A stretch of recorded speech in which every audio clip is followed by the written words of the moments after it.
You have Harmon Blennerhassett, who's living over there in Ireland.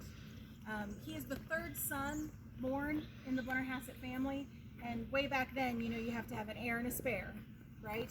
Well, since Harmon was the third one born, he was the spare to the spare. So he wasn't taught about the family finances or how to take care of the castle and the estate and that sort of thing.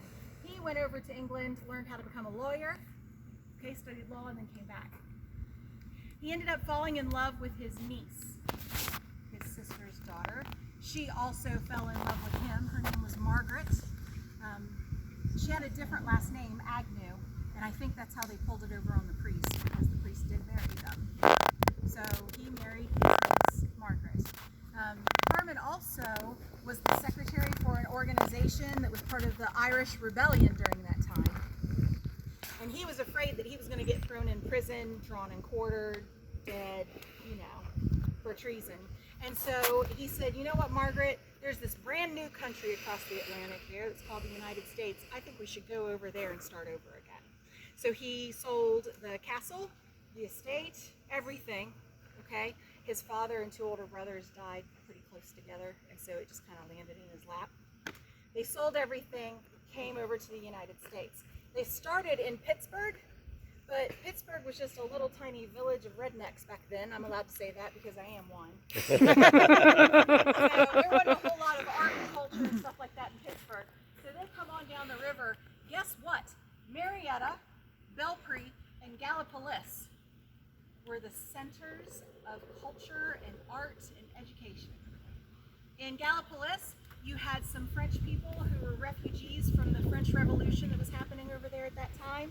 And then in Marietta and Belpre, you had a lot of officers from the Revolutionary War, from the American one, and Harvard graduates and so on that had an organized settlement, and they came down to Marietta and Belpre.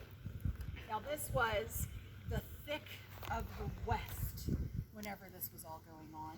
But Margaret and Harmon found friends over here, and they said, you know what, this might be a nice place. Then one day, Margaret and Harmon get in a canoe type boat, and they come up to the cove. Okay, and when you go back onto the sternwheeler, on your right, you're going to see a big sign that says Blennerhassett's Cove. And one day, that's where Margaret and Harmon, you know, glide into. And they come up here on the island, and Margaret says, yeah, this is it. And of course, you know what the boss wants, the boss gets. Yeah. So Harmon agrees to build a house here. Also, because this was part of Virginia territory at that time, Harmon was able to have slaves. They did have 12 slaves. That was before we knew better, okay? But they did make sure that their slaves could read and write. They also had a gazillion servants. I don't know the exact number, obviously, but if you were wealthy, you had plenty of servants. And matter of fact, your male servants were paid more than your female servants. So the wage war is not just a modern day thing, okay? But if you had a lot of money, then you wanted to have a lot of male servants so that way you could show off your wealth, okay? So they used area labor to build this house. I think during that time it was $40,000 during that time period, which I think is $1.5 million in today's money. Okay. Sounds about right. So he was wealthy then. No, not at The all. one fact I do know for sure is over a 3-year period, they spent what would be in today's money $70,000 just on books. I'm an English teacher, so that's the fact that goes in my head. Okay, so just on There you go, Desiree. Nobody's getting nothing over on you. A lot of money, and they had no problems in spending it and sharing it. Okay, Harmon had a very big heart. Margaret was the epitome of class and elegance and charm, but yet she could drink and play cards with any man that came over here. Okay, a little bit of a spitfire. They were interested in art and music and science and medicine. Matter of fact, they were in the forefront of the smallpox vaccine here on the island.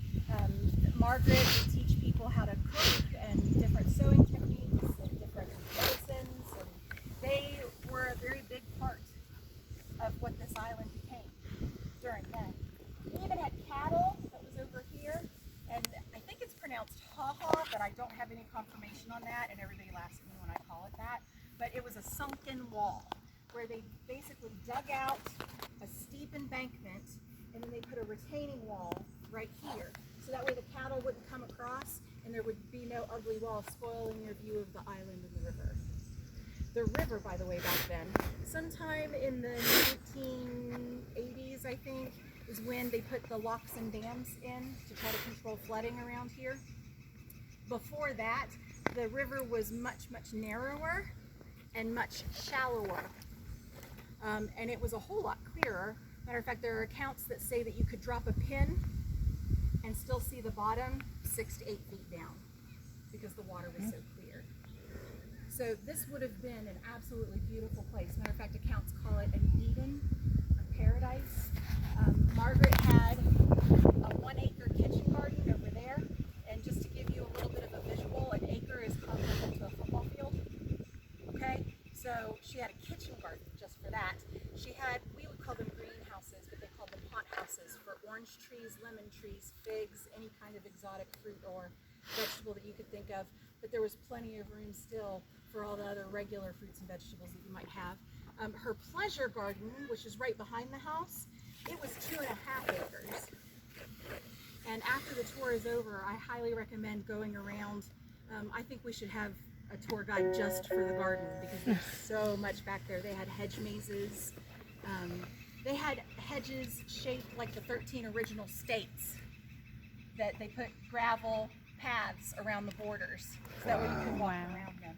Gazebos. Johnny Appleseed actually planted some of the apple trees that ended up back there. Oh, wow. Of course, they're not there now, but way back in the day. Let's see, where am I now? Oh, then comes 1805 and a man named Aaron Burr. This was after his duel with Alexander Hamilton, where he killed Alexander Hamilton. But his political career was over at that point, right? After you kill Alexander Hamilton, I mean, there's a musical about him, for Pete's sakes, right? We're not going to have you in politics ever again. So he decides to come this direction because he wants to go over to Spanish Texas, right? That area, and make his own empire over there. So, hey Harmon, can I use your island in order to have a headquarters and train people and keep supplies and stuff like that? Harmon, poor man, was gullible enough to say, sure, come on over. Okay, so he set up his headquarters here. Eventually, word got back to Thomas Jefferson, who did not like Aaron Burr, that Aaron was over here trying to set up an army.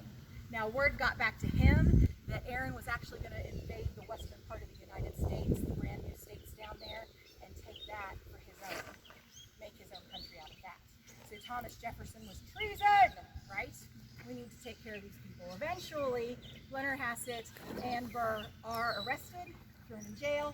They are tried in a federal court, and they are acquitted because of lack of evidence. Aaron Burr did something wrong, even if he was just going after Texas, which Spain had at that time, because we were on friendly terms during that time period with Spain. You can't just go invade an ally, but they didn't have enough evidence. Unfortunately though, Harmon lost everything between not knowing how to balance the family budget because he kept digging into the principal and not just living off the interest. So he lost the family fortune. Also in defending himself in trial, all of those things, he lost everything. He and Margaret go down to Mississippi. They try to get a cotton plantation started there. Unfortunately, drought and Thomas Jefferson's embargoes, the cotton plantation failed. So Harmon has a connection up in Canada. Remember, he has that law degree, right? So he can go up to Canada where a friend of his is, and his friend says, I'm going to make you a judge up here in Canada. So Harmon and Margaret are like, woohoo! So they go up to Canada. Just a couple days before Harmon and Margaret make it to Canada, the man is bitten by a rabid fox and dies. So they just can't, bless their hearts, right? I say that Harmon was born under an ill-fated star because he has the worst luck ever. They have absolutely nothing. Margaret and Harmon go over to England to live with Harmon's sister, not the sister that is Margaret's mother. They never talked again for obvious reasons, but they went over there and lived with the sister. Harmon died over there in England. We're not exactly sure where he was buried, but he lived over there on the island of Guernsey. I just think of cows. Margaret, after that, comes back to New York City to stay with her son. She and her son both ended up dying. She of old age, he of cholera, and they were interred in a mausoleum up there in New York City. Now, I'm going to rewind a little bit, okay? 1805 is when Aaron Burr came over here, right? 1807, all these rednecks from Wood County, again, I live over there, I am one, they all came over here and said, we're going to auction off all of the furniture. So they brought all the stuff out of the house, put it on the front lawn, and auctioned it for a song. And that's how we were able to have some actual pieces in the mansion that are from the Blennerhassett family that would have actually been in their mansion and used. All the other furniture and artifacts in there you see, even paintings, are actually from the late early 1800s, not reproductions. So I think that's really cool that when you walk in there, it's not just the Blennerhassetts, it's anyone from that time period who had enough money would have stuff like that in their house. In 1811, this is after the Blennerhassetts are gone, the Harmon's business partners are still farming the hemp that they used for ropes over in the shipyard in Marietta. They're still doing that. They're renting out pieces of the property. But some poor fool, they were storing hemp in Harmon's study and drying it in there. Some poor fool caught it on fire and the whole mansion burned to the ground. And that was in 1811. I remember hearing about that. So now we're going to fast forward to the 1970s. For some of us, that was just a few days ago. For the rest of you, that was forever ago. Okay. The 1970s, they're doing an archaeological dig over here and they find the original foundation. So they start putting plans together in order to rebuild the mansion. So they raised it up about 6 feet in order to get it out of the floodplain, okay? And then they rebuilt it on the original footprint of the foundation. Now there are some drawings and paintings that have the porticos built in. There are some that have them open.